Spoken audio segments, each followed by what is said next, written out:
नमस्कार, मैं हरी। आप देख रहे हैं डिजिटल न्यूज झारखंड। आइए जानते हैं झारखंड के प्रमुख खबरों के बारे में। इससे पहले से छोटी सी निवेदन कि अगर आप चैनल में नए हैं तो चैनल को सब्सक्राइब अवश्य कर लें ताकि झारखंड के हर छोटी बड़ी खबर आप तक पहुंचा सकें। तो चलिए शुरू करते हैं आज की पहली और बड़ी खबर से। झारखंड भाजपा विधायक दल के नेता चुने गए बाबूलाल मरांडी। जी हां, पूर्व मुख्यमंत्री बाबूलाल मरांडी को गुरुवार को झारखंड भाजपा विधायक दल का नेता चुन लिया गया है। भाजपा कार्यालय में बीजेपी संसदीय बोर्ड ने 2 केंद्रीय पर्यवेक्षकों भूपेंद्र यादव और के लक्ष्मण के साथ विधायकों की बैठक हुई। बता दूं कि इसमें बाबूलाल मरांडी के नाम पर मुहर लगी है। इसके साथ ही बाबूलाल मरांडी का अब नेता प्रतिपक्ष बनना तय हो गया है। आपको बता दूं, बाबूलाल मरांडी धनबाद विधानसभा क्षेत्र से भाजपा के विधायक हैं। भाजपा की ओर से विधायक दल का नेता चुने जाने की जानकारी देते हुए स्पीकर से नेता प्रतिपक्ष के रूप में बाबूलाल मरांडी को मान्यता देने के लिए पत्र लिखा जाएगा। आपको बता दूं कि इसके आधार पर स्पीकर उन्हें नेता प्रतिपक्ष बनाए जाने की मान्यता देंगे। आपको बता दूं कि बाबूलाल मरांडी को विधायक दल का नेता चुने जाने पर पार्टी के विधायकों एवं पदाधिकारियों ने बधाई दी। एनपीए खाता धारक किसानों के भी ऋण जल्द होंगे माफ, शिल्पी नेहा तिर्की। जी हां, कृषि पशुपालन एवं सहकारिता मंत्री शिल्पी नेहा तिर्की ने कहा कि अब तक स्टैंडर्ड कृषि ऋण की ही माफी हो सकती है। इसके तहत उन किसानों के ऋण माफ हुए हैं जिन्होंने नियमित ऋण का पेमेंट करते रहे हैं। अब जल्द ही उन किसानों के भी ऋण माफ किए जाएंगे जिनका खाता एनपीए हो चुका है। उन्होंने कहा कि इस संबंध में मुख्यमंत्री हेमंत सोरेन से उनकी बात हुई है, सहमति बन गई है। इसके अलावा नेहा तिर्की ने कई भावी योजनाओं की भी घोषणा की है। उन्होंने कहा कि विभाग अब छोटे छोटे कोल्ड स्टोरेजों के निर्माण पर जोर देगी। साथ ही राज्य में बचे हुए 4 जिले खूंटी, रामगढ़, धनबाद और बोकारो में प्रक्रियाधीन 5000 मीट्रिक टन के कोल्ड स्टोरेज का निर्माण जल्द कराई जाएगी। वहीं शिल्पी नेहा तिर्की ने कहा कि बड़े कोल्ड स्टोरेज का लाभ किसानों को कम मिल रहा है क्योंकि कोल्ड स्टोरेज के बहुत दूर होने के कारण वहां तक किसान अपने उत्पाद को नहीं ले जा पाते हैं। शिल्पी नेहा तिर्की ने कहा कि कृषि पशुपालन एवं सहकारिता विभाग की अनुदान मांगों पर गुरुवार को सदन में हुई चर्चा का जवाब दे रही थी। उन्होंने बताया कि क्षेत्र की जरूरत के अनुसार बकरी और भेड़ वितरण की नीतियों में भी परिवर्तन किया जाएगा। मैया सम्मान की तरह विधवा, वृद्ध और दिव्यांगों को 2500 रुपये पेंशन क्यों नहीं, बीजेपी सरकार ने उठाई सवाल। जी हां, झारखंड विधानसभा के बजट सत्र में गुरुवार को भाजपा विधायकों ने यह मामला उठाया है कि मुख्यमंत्री मैया सम्मान योजना के तहत 18 से 50 वर्ष की महिलाओं को प्रतिमाह 2500 रुपये दिए जा रहे हैं, तो विधवाओं, दिव्यांग महिलाओं तथा वृद्ध महिलाओं को क्यों नहीं। यह भी सवाल उठाया कि सहिया और स्कूलों में मिड डे मील बनाने वाली महिला रसोइयों को इतनी राशि क्यों नहीं मिल रही है। विधवाओं, दिव्यांगों तथा वृद्धों को भी 2500 रुपये देने की मांग को लेकर भाजपा विधायकों ने सदन के भीतर हंगामा भी किया, साथ ही सदन का बहिष्कार किया। इससे पहले भाजपा विधायक सत्येंद्रनाथ तिवारी ने अल्पसूचित प्रश्न के माध्यम से यह सवाल उठाते हुए सामाजिक सुरक्षा के तहत मिलने वाली विधवा पेंशन, वृद्धा पेंशन तथा दिव्यांग पेंशन की राशि भी 1000 रुपये से बढ़ाकर 2500 रुपये करने की मांग की है। झारखंड सरकार का स्वास्थ्य विभाग के 1800 मल्टीपर्पज वर्कर्स को तोहफा अब एरियर के रूप में मिलेंगे 25,000 रुपये। जहां स्वास्थ्य मंत्री इरफान अंसारी ने कहा कि मुख्यमंत्री हेमंत सोरेन और सांसद राहुल गांधी के मार्गदर्शन में इंडिया गठबंधन की झारखंडी सरकार राज्य की स्वास्थ्य सेवाओं को सशक्त करने और स्वास्थ्य मानकों में झारखंड को अग्रणी बनाने के लिए कृत संकल्पित है। चिकित्सकीय समुदाय के हितों के संरक्षण के लिए सरकार पूरी तरह प्रतिबद्ध है।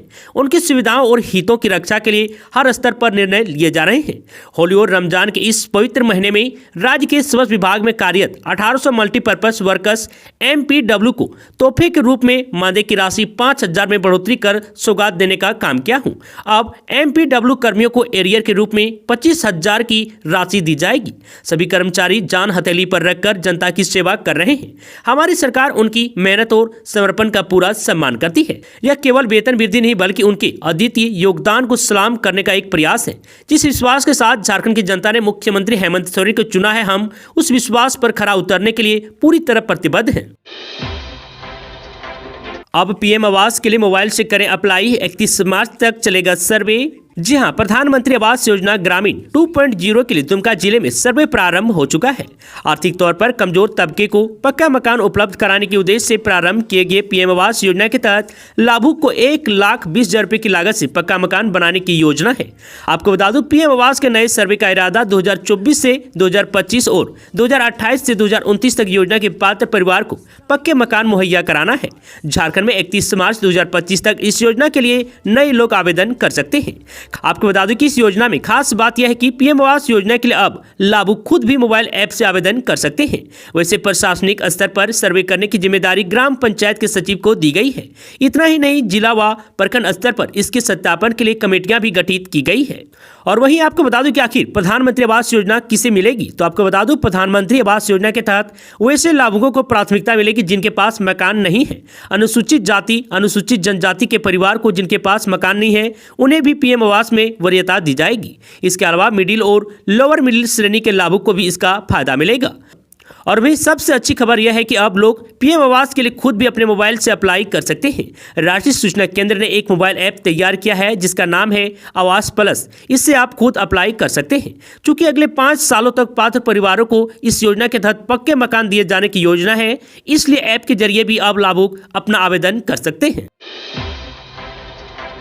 सीएम और स्पीकर ने नेता प्रतिपक्ष चुने जाने पर बाबूलाल मरांडी को दी बधाई। जी हां, झारखंड के मुख्यमंत्री हेमंत सोरेन ने आज झारखंड भाजपा के विधायक दल की बैठक में सर्वसम्मानित से राज्य के प्रथम मुख्यमंत्री और भाजपा के प्रदेश अध्यक्ष बाबूलाल मरांडी को विधायक दल का नेता चुने जाने पर प्रसन्नता व्यक्त करते हुए बधाई दी। मुख्यमंत्री ने कहा कि सदन को अपना नेता प्रतिपक्ष मिल गया है, यह बहुत गर्व की बात है। इसके साथ ही विधानसभा के स्पीकर रविंद्रनाथ महतो ने भी उन्हें बधाई देते हुए कहा कि बाबूलाल मरांडी जी कल से सदन में नेता प्रतिपक्ष की भूमिका में रहेंगे।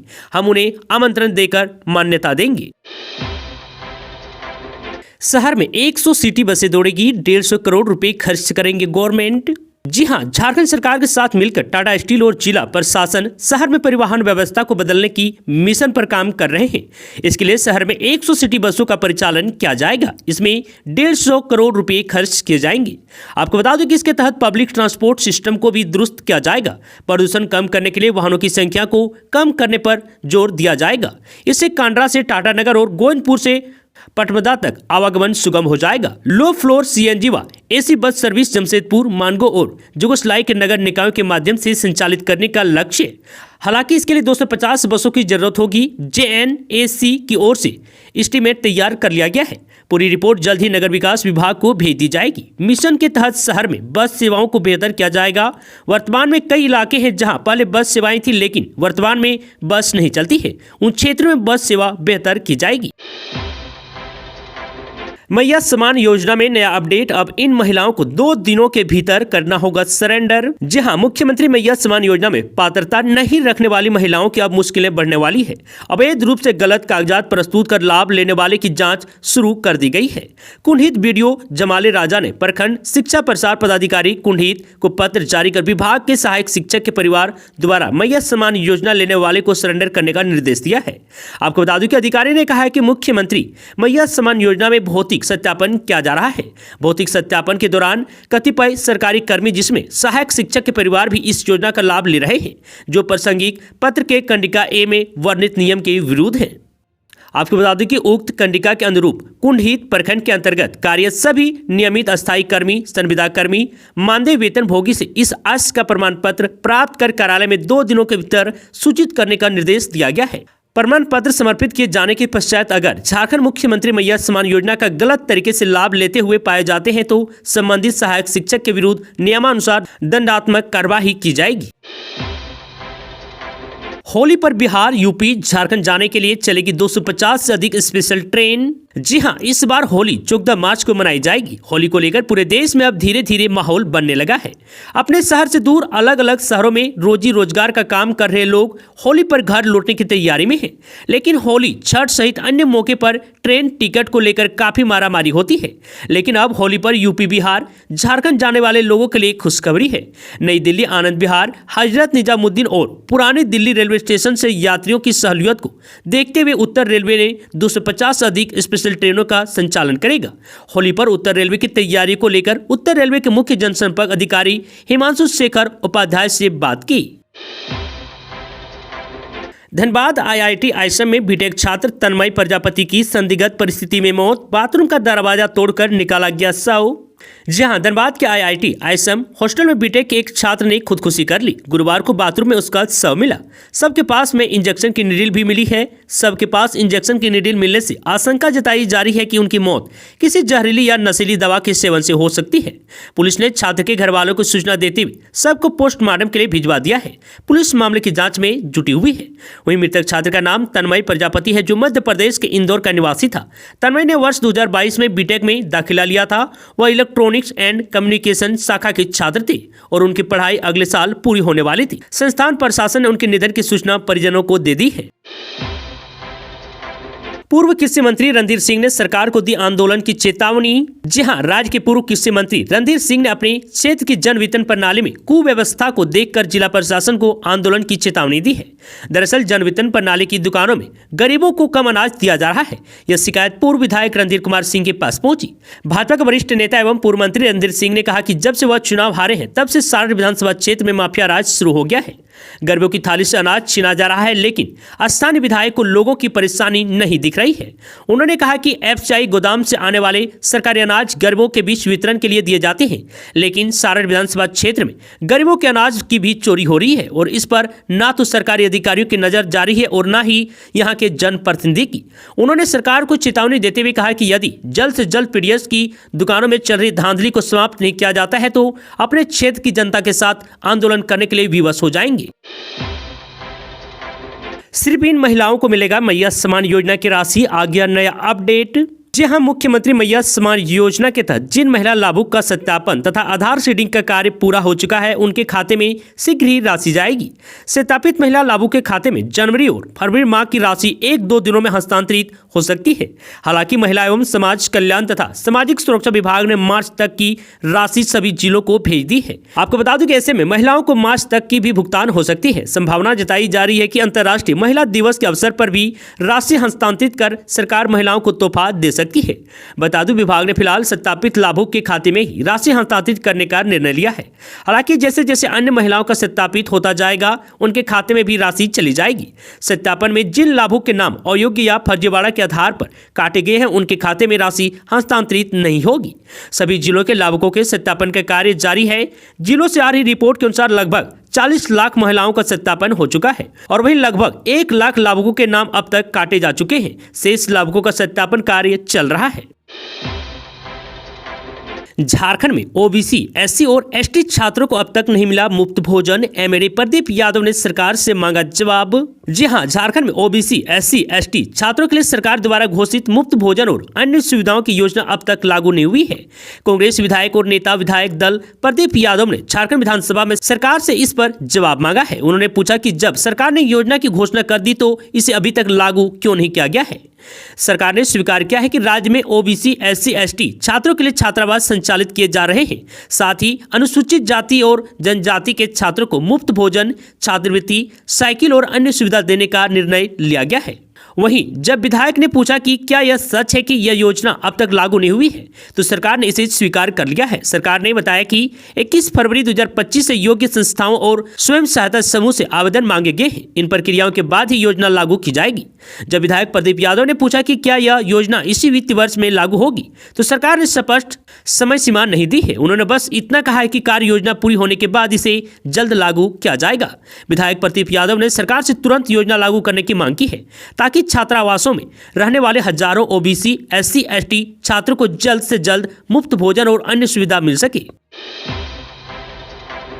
मुख्य अभियंता वीरेंद्र राम का निलंबन समाप्त, जल संसाधन विभाग ने जारी किया आदेश। जी हां, राज्य सरकार ने ग्रामीण विकास विभाग के पूर्व मुख्य अभियंता वीरेंद्र राम को निलंबन मुक्त कर दिया है। इस संबंध में जल संसाधन विभाग ने आधिकारिक आदेश जारी कर दिया है। गौरतलब है कि प्रवर्तन निदेशालय ईडी ने ग्रामीण विकास विभाग में मनी लॉन्ड्रिंग मामले की जांच के दौरान 23 फरवरी 2023 को वीरेंद्र राम को गिरफ्तार किया था। गिरफ्तारी के बाद सरकार ने 27 फरवरी 2023 को उन्हें निलंबन कर दिया था। आपको बता दूं, लंबी कानूनी प्रक्रिया के बाद उन्हें न्यायालय से जमानत मिली है और 21 नवंबर 2024 को वे जेल से रिहा हुए हैं। इसके अगले ही दिन 22 नवंबर 2024 को उन्होंने जल संसाधन विभाग में योगदान दिया, क्योंकि उनका मूल कैडर यही विभाग है। योगदान के साथ ही उन्होंने सरकार से निलंबन समाप्त करने का अनुरोध किया था। सरकार ने पूरे मामले की समीक्षा के बाद उन्हें 22 नवंबर 2024 की तिथि से निलंबन मुक्त करने का निर्णय लिया है। गिरिडीह पहुंचा 32 हाथियों का झुंड, ग्रामीणों में दहशत का माहौल। जी हां, झारखंड के गिरिडीह जिले में 32 हाथियों का झुंड पहुंचने से दहशत का माहौल बन गया है। हाथियों का यह झुंड पीराटांड और मुफस्सिल थाना क्षेत्र में विचरण कर रहा है। आपको बता दूं कि इनकी मौजूदगी से गिरिडीह, पीराटांड, डुमरी, सरिया और बिरनी प्रखंड के कई गाँव के लोग भयभीत हो गए हैं। बता दूं कि हाथियों का झुंड मुफस्सिल क्षेत्र के जसपुर से होते हुए पीराटांड के चंपानगर पहुंचा है। आपको बता दूं देर रात को जब झुंड ने नेशनल हाईवे 114A को पार किया तो वाहनों की आवाजाही पूरी तरह से रुक गई। आपको बता दूं कि रेंजर एसके रवि के नेतृत्व में वन विभाग की टीम मौके पर मौजूद रही। हाथियों के कुम्हारगढ़िया जंगल में प्रवेश करने के बाद ही यातायात सामान्य हुआ। बता दूं कि दिन में जंगल में रहने वाला यह झुंड रात में भोजन की तलाश में बाहर निकल रहे हैं। पिछले 2 दिनों से जसपुर पंचायत के तेरखा और बलहो गांव में हाथियों ने गेहूं की फसल और चार दीवारी को नुकसान पहुंचाया है। और अभी रेंजर एसके रवि ने बताया कि फिलहाल वन विभाग की टीम हाथियों के झुंड पर लगातार नजर बनाए रखी है। कोडरमा में स्कूल बस पेड़ से टकराई, 7 छात्र घायल, 1 का सिर फटा।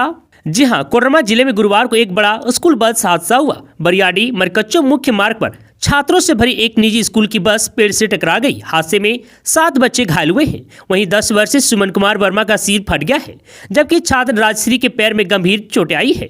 और वहीं राजलक्ष्मी के सिर में चोट लगी है। अन्य बच्चों को भी चोटें आई है। बता दें कि घटना दरदाही में महेंद्र सिंह होटल के पास हुई। स्कूल की छुट्टी के बाद बस बच्चों को घर छोड़ने जा रही थी। आपको बता दूं कि टक्कर इतनी जोरदार थी कि बस का अगला हिस्सा क्षतिग्रस्त हो गया है। कई बच्चे सीट के नीचे गिर गए और कुछ सामने से सीटों से टकरा गई। स्थानीय लोगों ने बच्चों को बस से बाहर निकाला। पुलिस और अभिभावक मौके पर पहुंचे। घायल बच्चों को निजी क्लिनिक में भर्ती करवाया गया। बता दूं कि जहां उनका इलाज जारी है। हादसे के बाद बस चालक वाहन लेकर फरार हो गया है। अभिभावकों में इस घटना को लेकर काफी रोष देखे जा रहे हैं। झारखंड के स्कूलों में रसोइयों और सहायकों का बढ़ेगा मानदेय। जी हां, झारखंड के मंत्री सुदीप कुमार ने कहा कि सरकार जल्द ही स्कूल में काम कर रहे रसोइयों और स्वच्छ सहायिकाओं का परिसर में बढ़ाएंगी। इसी बीच भाजपा के विधायकों ने विधवाओं और दिव्यांग व्यक्तियों की पेंशन बढ़ाने की मांग को लेकर बृहस्पतिवार को झारखंड विधानसभा में हंगामा किया। बता दूं, भाजपा के विधायकों ने पेंशन में बढ़ोतरी की मांग की ताकि इन लोगों को मैया सम्मान योजना के लाभार्थियों के बराबर वित्तीय सहायता मिल सके। भाजपा विधायक अपनी मांग पर झामो नीति सरकार से जवाब मांगते हुए आसन के सामने आ गए और बाद में सदन से बहिर्गमन कर गए। बता दूं, उन्होंने सरकार से पूछा क्या उसका इरादा विधवाओं, दिव्यांग व्यक्तियों और बुजुर्गों की पेंशन राशि को मैया सम्मान योजना के लाभार्थियों के बराबर करने का है या नहीं। इस योजना के तहत सरकार 18 से 50 वर्ष आयु वर्ग की महिला लाभार्थियों को 25 रुपये प्रति माह प्रदान करती है। सरकार ने सदस्यों को आश्वासन दिया है कि वह उनकी मांग पर विचार करेंगी। जामताड़ा में आरजेडी के पूर्व जिलाध्यक्ष के बेटे को बदमाशों ने मारी गोली, गंभीर हालात में रेफर। जी हां, जामताड़ा में अपराधियों के हौसले बुलंद हैं। मिहिजाम के कानगोई स्थित झामो कार्यालय के सामने राजद के पूर्व जिलाध्यक्ष भोला यादव के पुत्र विनय यादव को गोली मार दी गई। वह दुकान बंद कर दोपहर में कानगोई स्थित घर जा रहे थे। इस दौरान पीछे से बदमाशों ने उन्हें गोली मार दी।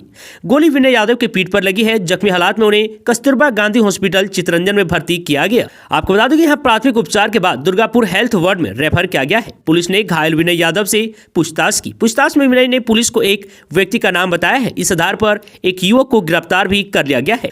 वहीं आपको बता दें कि शहर के विश्वकर्मा मंदिर के समीप राष्ट्रीय राजमार्ग 419 से 44 वर्षीय व्यवसायी विनय कुमार यादव अपनी बुलेट बाइक से घर जा रहे थे। इस दौरान अज्ञात मोटरसाइकिल सवार ने फिल्मी अंदाज में पीछे से गोली मारकर फरार हो गया है। घटना दोपहर करीब 2 बजे की है। रांची में कपड़ा दुकान में लगी भीषण आग, चारों तरफ मची अफरा तफरी। जी हां, राजधानी रांची का सदर थाना क्षेत्र स्थित बूटी मोड़ के पास एक कपड़ा दुकान में भीषण आग लग गई है। जब तक आग पर काबू पाया गया, कपड़ा दुकान पूरी तरह से जलकर राख हो गया। इस आग लगी में कपड़ा दुकानदार को लाखों का नुकसान हुआ है। रांची के बूटी मोड़ स्थित तुलिका यूनिफॉर्म हाउस में गुरुवार शाम अचानक आग लग गई। आग की लपेटें इतनी तेज से दुकान में फैली कि किसी को भी समझने तक का मौका नहीं मिला। दुकान के आसपास मौजूद लोगों ने किसी तरह बाहर भागकर अपनी जान बचाई। कपड़ा दुकान होने की वजह से आग बेहद तेज गति से दुकान में फैली, जिसकी वजह से दुकान में रखे हुए सभी तरह के कपड़े जलकर राख हो गए हैं। बताया जा रहा है कि कपड़ा दुकान में आग शॉर्ट सर्किट की वजह से लगी थी।